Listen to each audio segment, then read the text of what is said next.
When telling a romantic story, there are so many important factors in making sure the audience cares about the characters at the center of it. There are different ways you can explore the relationship between them and have it grow, while also including the necessary conflict on occasion.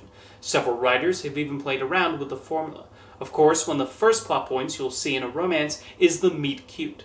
The meet cute is when the two central characters meet for the first time, getting the plot into motion. Sometimes the meet cute has them fall in love immediately in that moment. At other times, there is a bit of animosity, but as the characters get to know each other, they eventually fall in love. A good example of a meet cute scene is when Annie and Alvy meet in Annie Hall. There's some funny, awkward discussion between the two, and one drive later, we completely understand why Alvy becomes fascinated with her, even though they are polar opposites in personality. And throughout Annie Hall, we see the ups and downs of their relationship. Of course, there are also rom-coms where the two leads start out as adversaries, but then connect more as they go on their journey. A classic use of this is in It Happened One Night. In fact, a lot of the romantic comedy template could be traced back to this film. In the movie, an heiress named Ellen runs away from her father to be with a husband he doesn't approve of. She eventually encounters a reporter named Peter who blackmails her. The film follows them as they go through a series of ordeals to get to New York City. Eventually, they fall in love, and their gradual change from disdain to respect is well developed. Although it also helps that Claudette Colbert and Clark Gable have excellent chemistry with one another. It's important to strike that balance in showing the characters' flaws, but not going too overboard. Otherwise, you end up disliking both leads. I think an important factor is the filmmakers being self-aware enough when the characters do something bad. One of the classic romantic comedies is Pillow Talk, starring Rock Hudson and Doris Day. The movie is about two people who share the same phone line. Hudson's bachelor songwriter Brad decides to trick Day's interior decorator Jan into believing he's someone else to mess with her. However, his deceitfulness gets back at him in several ways, with even his best friend calling him out, showing the filmmakers disapprove of his methods. This is the sort of romance plot that, under the wrong execution, could have fallen completely flat. And yet, thanks to a smart script and how the story progresses, we believe in the romance that develops between them. Down with Love, an homage to the classic Hudson Day romances, even utilized a similar plot point and flipped the concept on its head with the various plot twists that are revealed. A writer who was particularly good at playing around with the romance formula was Nora Ephron. When Harry Met Sally employs an interesting structure of it jumping ahead to certain points in the friendship between the title characters. When Harry and Sally first meet, there's no romantic attraction, although Harry finds it impossible for men and women to just be friends. This continues every time they meet until the eventual point where they do fall in love with each other. And it's because of how well written those early scenes are that it does not feel like a portrayal of character when they romantically get together. Sleepless in Seattle had the two romantic leads not even meet up until the very end of the movie. How could they possibly develop a relationship with that storyline? Meg Ryan's character Annie hears Tom Hanks' lonely widower Sam on the radio and becomes fascinated with him. Part of what makes this outlandish premise work is the genuine feelings expressed by Annie and Sam.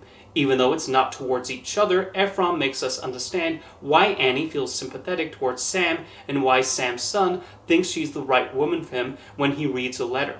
When they finally meet in the last scene, this is the actual meet-cute moment, and it's genuinely sweet. Nora Ephron would team up with Ryan and Hanks again in You've Got Mail. In this film, they are both pen pals, and initially unaware they are rivals in the bookstore business. Those emails between the two somehow succeed in providing the necessary spark that makes it believable that they would eventually get together. Although of these three Ephron-written romances I mentioned, this is the most fantastical. In real life, Ryan would probably not be so enamored with Hanks after he drives her little bookshop out of business. However, we don't tend to watch movie romances for realism. We watch them to see two people fall in love. This can certainly be applied to a lot of animated Disney movies that use romance. They're primarily fantasy stories, but the filmmakers often make the leads feel fully realized. Beauty and the Beast is an example of a wonderfully developed romance in a Disney film. They were able to pack a lot of story and character development into 84 minutes while showing the relationship growing between Belle and the Beast. There are many little scenes that work in developing them and how they get closer together. The film is primarily about how Belle's actions help Beast become a better, more selfless person. This contrasts with her relationship with Gaston. He starts off the film appearing suave, but there are hints of his misogyny underneath the surface. At first, Belle finds Gaston kind of an annoyance, but gets more disgusted with him as he takes more desperate measures to have her marry him. Meanwhile, the Beast starts off as monstrous, but his softer side becomes more apparent the more time they spend together. Thus why Belle falls in love with the Beast, but never becomes infatuated with Gaston. Little Mermaid also shows a wonderful romance. This one nicely develops over the film's 80-ish minute runtime as Prince Eric finds out more about Ariel. The kiss the girl number is especially notable. There's been talk lately about whether this is an appropriate scene or not, and I think it absolutely is. Eric is mostly concerned with learning Ariel's name and her interests, and is nervous about being too forward of affection. There's a beautiful mutual love between the two. This does not just apply to Disney animated films. One of my favorite animated movie romances belongs to Shrek and Fiona. They start off with no interest whatsoever in each other, as Fiona just sees him as an ogre, and Shrek sees her as a means for getting his swamp back. As they spend more time together, they realize how much they have in common, and they exhibit really sweet chemistry. Even Donkey picks up on this. Despite the farcical nature of Shrek, the filmmakers recognize the story would not work if the audience did not care about Shrek and Fiona, and their relationship did not come across as genuine. When Fiona finally embraces her ogre appearance and Shrek declares his love for her, the scene is touching because of that. The sequels will later explore the later stages of romance, including meeting the parents, self-doubt about whether the relationship can work out, growing a family, and thinking what could have gone differently. When you look at the Shrek series as a whole, it's ultimately about that central romance. Of course, romantic movies do tend to use familiar cliches and plot devices which can tire. I've talked about the misunderstanding before and why it annoys me. Put simply, it usually comes across like a contrived way to create a conflict in the third act. There's also the trouble of a romance coming across as very stuffy between the leads. That's my biggest issue with The English Patient, for example. The dialogue and presentation of the romance between Ralph Fiennes and Kristen Scott Thompson's characters is so dry, and as much as the actors in film tried, I felt they lacked a spark between the two. A lot of the film consists of these dull conversations between them, thus making it difficult to care about their romance. The secondary plot involving his nurse and a soldier was one I found more engaging. Sometimes you can also run into stories where the romance is largely unnecessary or is the least interesting part of the plot. In the recent Netflix show Wednesday, I almost always zoned out whenever it focused on the relationship drama between the teenagers. This includes the two boys who pine over Wednesday Addams, who were the dullest characters in the entire show for me. I mentioned the Disney animated films earlier, but something I appreciate about the recent ones is that romance is not the focus. In the 90s, it seemed like they were always required to have some sort of romance. Obviously, they were pivotal and necessary for Beauty and the Beast, Aladdin, and Tarzan. However, there was absolutely no reason to pair up Mulan and General Shang at the end of their movie. I really liked that they did not turn Nick and Judy into a couple at the end of Zootopia. It would have not fit the interactions they had throughout the film.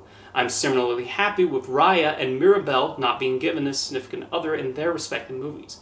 Anna and Kristoff getting together in Frozen was nicely handled though, and I found Kristoff's little side plot in Frozen 2 to be amusing, and it even gave us that awesome 80s power ballad.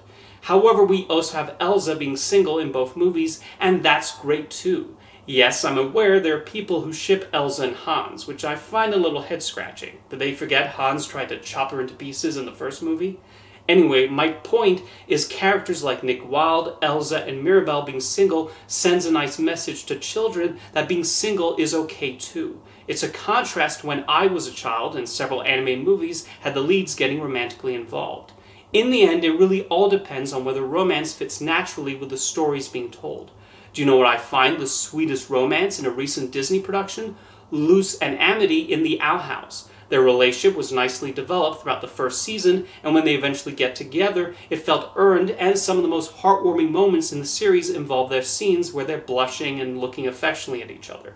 Like any kind of storytelling, creating a romance between two characters depends primarily on the execution and making the connection believable to the audience. See you next time.